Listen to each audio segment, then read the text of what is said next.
Hello, everybody. Crop Duster here. As I said on Facebook, that I'd have a new video for today, and my topic today is one I think that is pretty prevalent in society today. It's kind of a big deal for some people. It can control everything you do from when you get up in the morning, when you lay down at night. Heck, you may not even lay down at night sometimes because of it. Uh, it's one of those things that is talked about right now. It's being fed.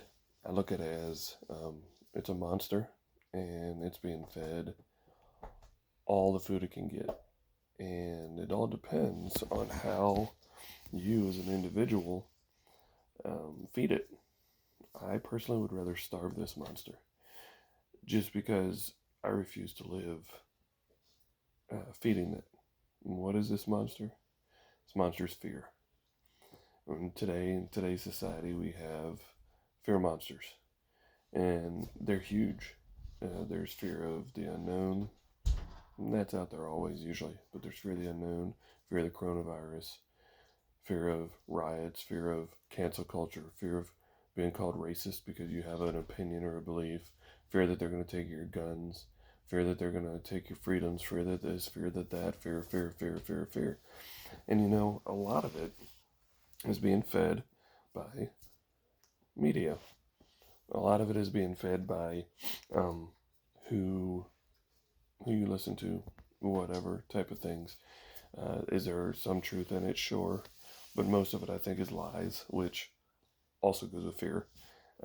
It's said that fear is a liar, and fear is a liar. The Bible tells us 365 times, do not fear. Once for every day of the year. And, it reminds me of another verse that says, do not be deceived, God is not mocked.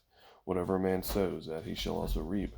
And we're sowing fear, which means we're going to reap fear. And it's one of those things that we don't need to.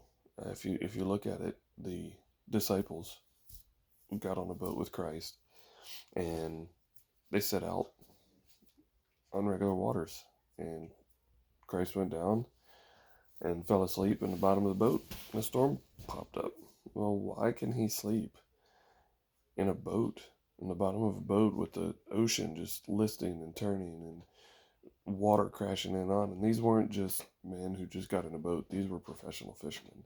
These guys knew when the crap hit the fan, and they're beside themselves. They fear they're going to die. So they go get Christ out of the bottom of the boat, and they're probably freaking out. Why aren't you worried? Why? Oh my goodness! And he rebuked them. Basically, he's like, "Shut up! I got this." And he rebuked the wind and the rain, and it stopped. But why could Christ be sleeping in the bottom of the boat during a storm? Because he wasn't fearful. And he told us that he gave us not a spirit of fear, but a spirit of a sound mind and of power. He said that we are more than conquerors. So you got conquerors, and we got more than conquerors. And that is who we are. We are more than conquerors. So, excuse me. So, as we see and hear and all these things, let's not feed into the media. Let's not feed into the fear that's out there, especially if you call yourself a Christian, because there's no reason to fear, ever. We don't have any reason to fear. God did not give us a spirit of fear. He gave us a spirit of power and of a sound mind. So let's use our minds. Let's stay in prayer.